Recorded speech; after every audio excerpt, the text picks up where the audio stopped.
Čaute, na Q&A som mal veľa otázok ohľadom stageu, na ktoré som neodpovedal, tak na ne odpoviem teraz tu, aby ste si to vedeli trošku aj predstaviť.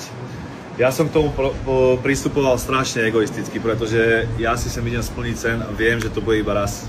Už to nebude asi zopakované nikdy a viem, že proste toto je ten moment, ku ktorému smerovala v podstate celá moja kariéra. Takže poďme na to.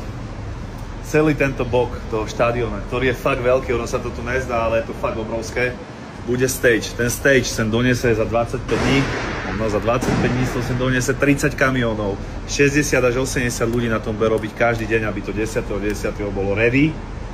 A ten stage bude mať 500 metrov štvorcových letku, bude tam cez 40 diel ohňových, bude tam laserov jak najebaných, bude tam extrémne veľa svetla, cez 200 reproduktorov. Tu budú dve obrovské delayové veže, aby ten zvuk na celom štadióne bol dobrý, pretože jedno, čo nemám rád, je zlý zvuk.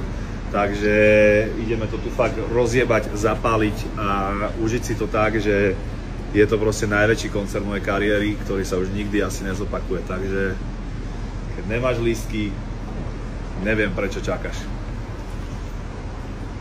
Kokot, jak je to veľké. Čo si blázon?